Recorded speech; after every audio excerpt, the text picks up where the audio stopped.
pulling the Renekton, you know, pushing the wave in is, okay, here we go.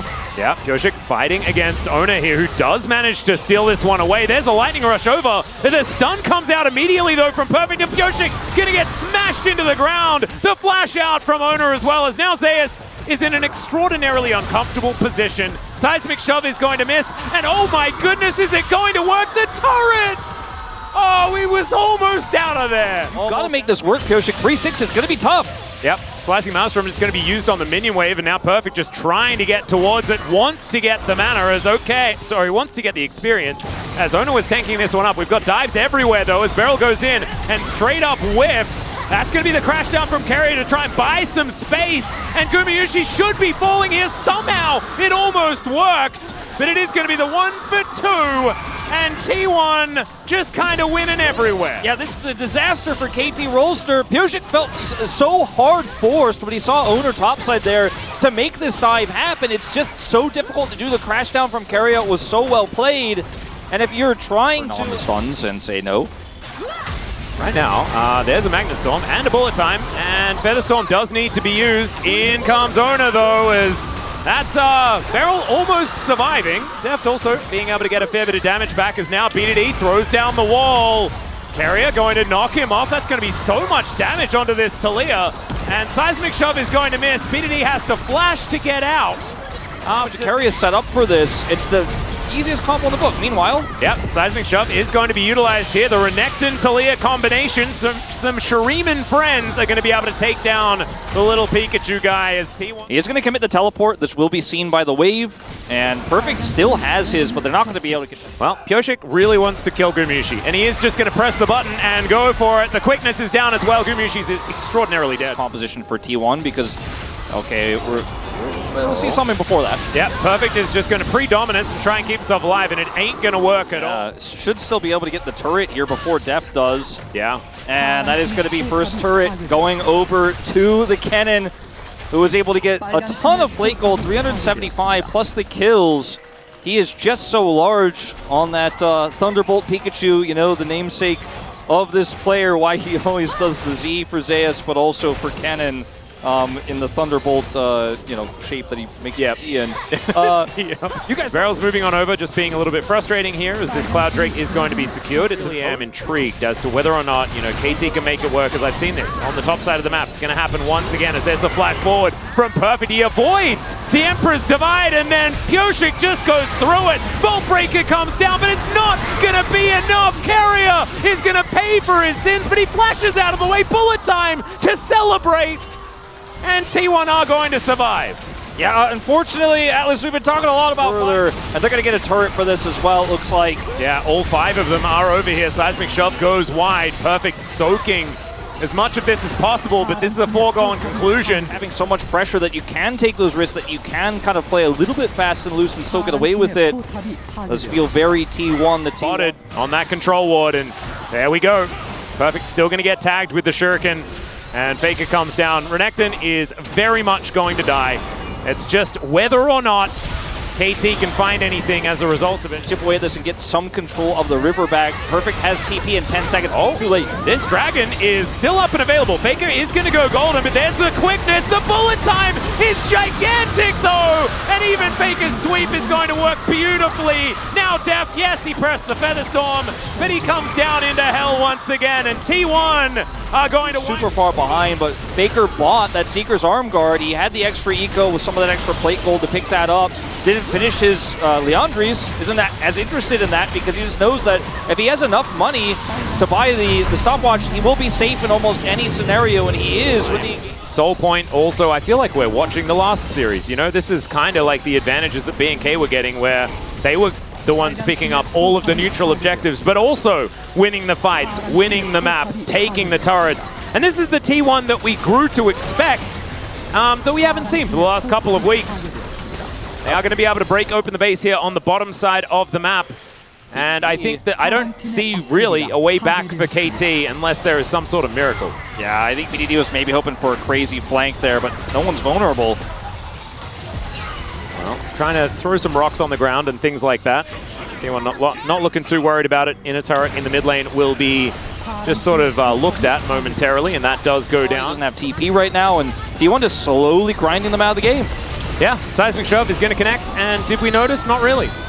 That is a keeper's verdict. Just what does KT actually do to stop from melting? And the other especially when there's an Ocean Soul on top of it. Yeah, the other thing too is that KT's call. So I said it was going to take a miracle to maybe steal this Baron and take that one away. When it's under fire, Ona able to just walk up, do whatever he wants. It is getting a little bit difficult here, as you can see Def finally taking a bit of damage. That is a Seismic Shove. They get a stun onto Carrier, who crashes out of there. Still, it's 50% health almost of a Rel. That's what they get for managing to find the angle. BDD, if he gets another one of these shoves, though, it could be an important moment here as quickness from Beryl. He looks for the angle. Ona just says no and presses W. That was a little tricky way for him to try to do it, but Ona just is like, nah. Yeah, the R for W trade is a rough one. 30 seconds after, or for 30 seconds before this Baron expires, the Elder will spawn. So T1, again, don't even have to get permanent damage done here. They would like to get an inhibitor and then just be able to kite back easily, but so far, pretty heroic defense from KT. Yep, and now we've got Faker having to use that Zhonya's once again. Ona taking a lot of damages. There's the bullet time. That's going to get the doubles, and Zeus just cleans up the back line. Seismic Shove does nothing. Empress Divide does everything, and T1 will cleanly ace KT. They were very patient with that play, but this is going to be the last one of the game. Surgical from T1 here in game number 1, and some well-needed revenge for them in the telecom war. But they're going to do it anyway. Oh, that's the Lee Sin. It's happening. Oh, thank goodness. This is what I've been calling for. I don't know, like, it wouldn't have been better than the Poppy in the last. It's not quite going to be a thing that they can contest, as Bioshik is going to come in and at least supervise. And, yep, just presses a button, and Ona is going to ignore it. He made his feet cold, and then he kept killing the grubs. Well, Ona is going to look for him. Root Caller does come down, and there is the Weaver's Wall. Flash out from Kyoshik, but Faker follows him immediately. Now BDD is going to turn up, and there's the culling. Ona still level 5, so doesn't have the kick, and meanwhile Zeus and Perfect are fighting. The flash out, but the flash in. First blood for BDD, and Perfect follows up immediately. That's 3 kills, and is it going to be 3 games? I mean, it's looking more likely after this moment. Don't count T1's chances out just yet, but I mean, it looked really silly for the first part of this as Guma is hanging around looking for a potential steal. Oh, that would be a pretty unfortunate steal, as that was a pretty early smite, I believe. And Gumayushi getting the advantage here bottom side as well. Some extra plate gold for the Seraphine. You can see the gold graph showing. Yeah, Encore is going to come on through here as Ona turns up. Carrier almost dies, actually, before it even happens. As Beryl, he's under the turret, and he's going to die. That means the Deft is also really dead, but at least they get one. Well, there's that. Shenanigans. It's like 17. Yeah, and we need the percentage as well. Oh, as Faker is just dead. Yeah, there's the flash forward. Gets the double. Hold him out of the game. All right, Daisy's coming out, but Ona's coming in. And Perfect going to find the stun. They're still going to go for this one. There's the knockup. Thanks, Daisy.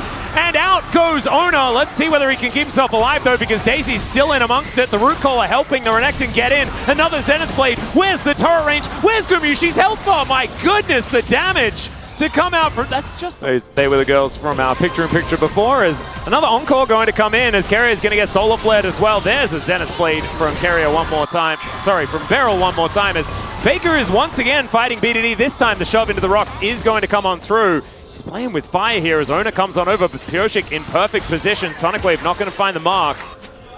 And now T1 trying to rotate more friends over here to try and help out the mid lane. There's the Weaver's Wall as BDD. He's got the Trigger Seed shield. He just turns around and kills Faker. There's the kick flash as Pioshik is going to flash to get back out once again as Ona. One more turret shot and he's going to die, but that's not going to come on through. And now Deft is going to need to turn up. There is going to be the kill onto Zeus. And now Perfect comes in at the same time. Gumayushi, oh dear.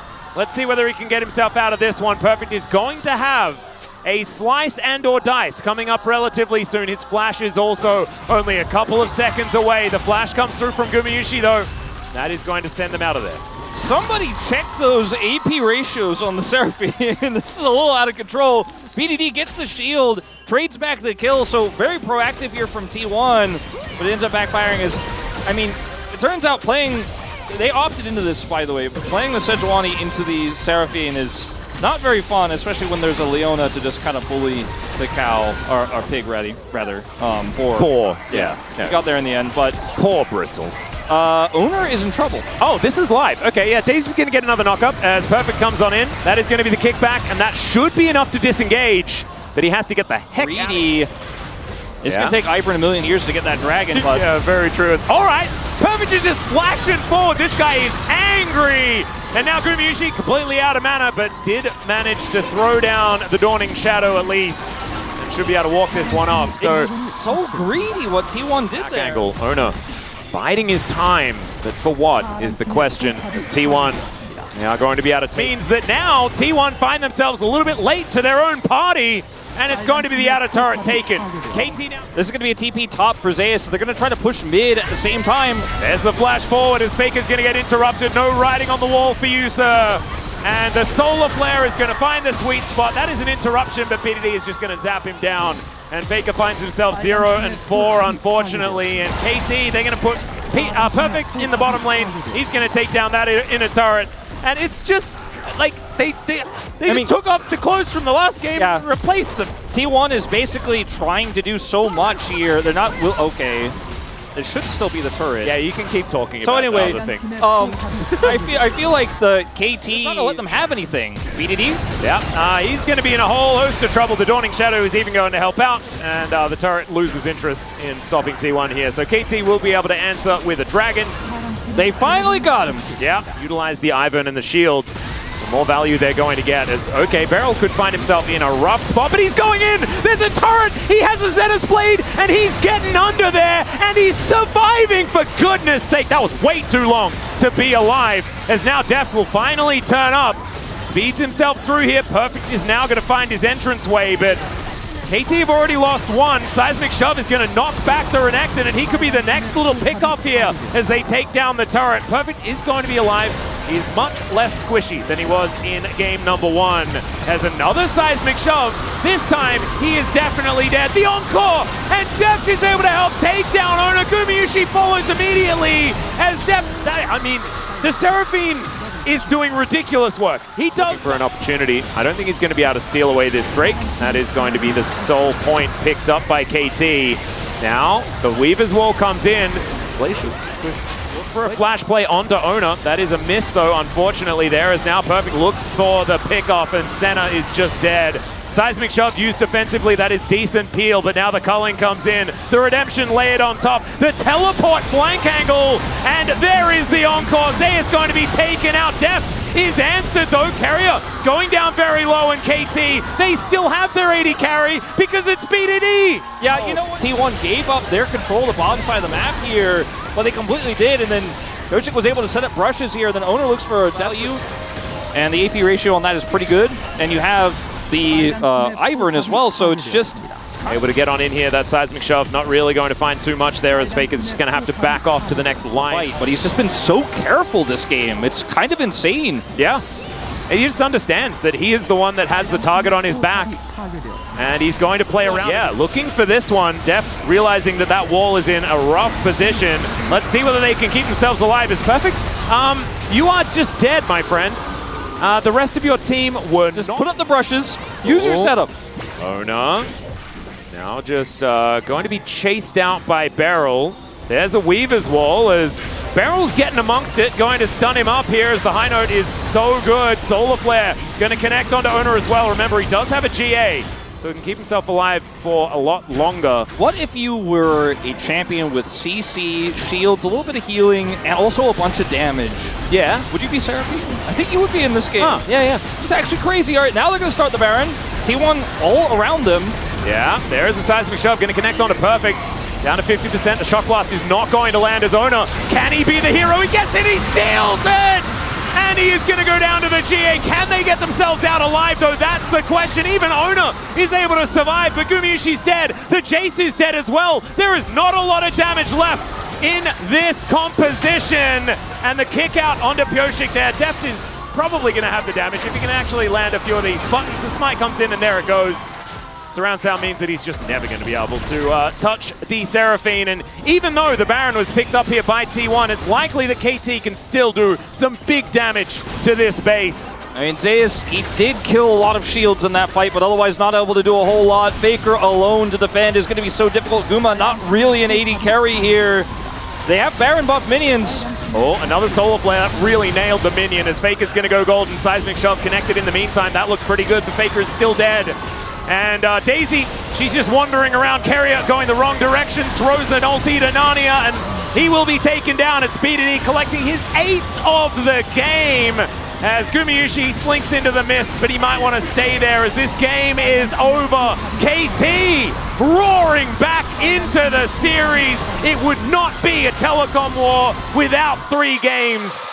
And I'm so glad that KT were able to turn it around. So terrible later on. I mean, also, like, she could use the singularity to see in the bushes. I guess that's true. Yeah, there we go. That's kind of a positive. There's not really much counterplay to that from KT Rolster, but I thought you left all of your optimism in the last game, but you've got the optimism. AD carry down because there's that power trough as BDD. Whoa, he's just flashing in, looking for Faker here. Can he find the autos? And there's the last one. Picks it up, doesn't die to the turret. You won't be happy if you're a KT fan. No. It's 18 to 50. It's kind of absurd. Ona going to move in, look for the spear onto BDD. Is Pyosik going to need to shield him? BDD just able to get the kill. Still, it's answered this time as the jungle is now facing off. Pyosik without too much firepower.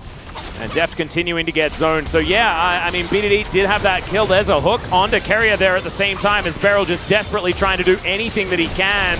But he is now the one burning down. Deft trying to get anything done as that's a last auto, and that is a dead Beryl in the 2v2. And T1 just demonstrating that this bottom lane, they still got it. I mean, Beryl tried his best to try to get any sort of space here for Deft, but is unfortunately for him unsuccessful. Good spacing there from Guma on the follow-up autos. Takes Beryl out. Deft left alone here. At least he's the one who survives. At least maybe he can get some of that critical farm. Now, BDD picked up a 2nd kill here in mid. It's not an assist, but it is. After all. And here on the bottom side of the map, yeah, Deft and Beryl continuing to have just a terrible time. Yeah, and, I mean, okay. Oh, speaking of terrible times, to the skies is Faker. Yeah, hands up here. And the extender beam not really going to help out there as, okay, Root Caller does come on through. Kamiushi is going to get the heal, though, from the Primal Surge. And they try to do their best to take down the cannon. Is just unfazed. No, he doesn't care. Not even a little bit. BDD going to turn up. Ona is able to secure that one grub. And so that is 2 apiece here. KT looking to try and lock down their 3rd. And, oh, I thought that spear was actually going to be able to pick that one up. But good smite there from Pyosik. You can see T1 just aren't confident to fight this right now. They don't have any vision. Oh, okay. Light Binding does come on in. Peacemaker down as well as he's just dead. The final spark is going to be exactly that. And Beryl, this is the power.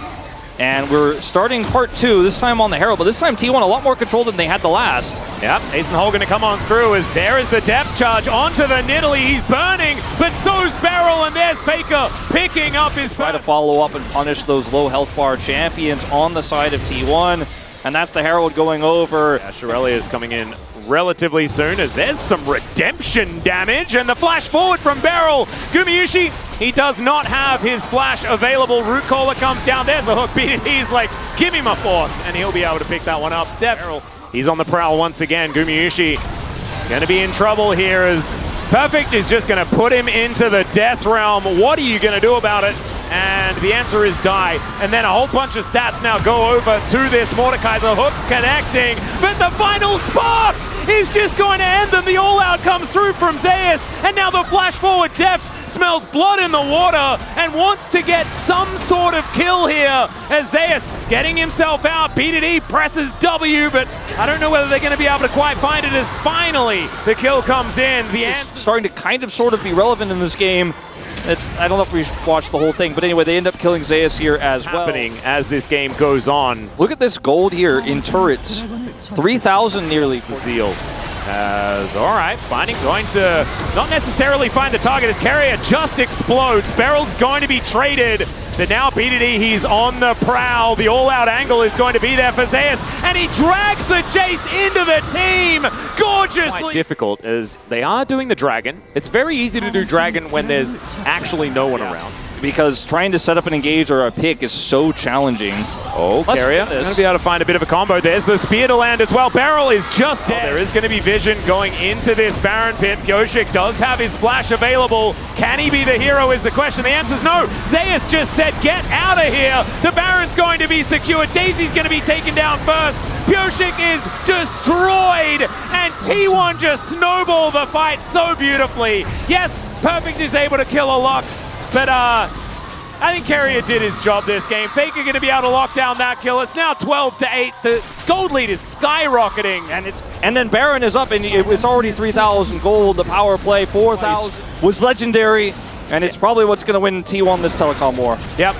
Hook is going to miss here as T1 are just going to bear down on this inhibitor. Zeus says thanks for the gap closed as Perfect's going to pull him in. That is Beryl dead for the 7th time this game. And KT just looking like there is absolutely nothing that they can do. We praised them for the draft, but things went so wrong in the early game. There was no way for them to utilize it in any way, shape, or form. Nexus turret's going down. T1 going to get some revenge against KT. They're going to move to 4th place in the LCK, and they're going to send KT to 7th with a victory here.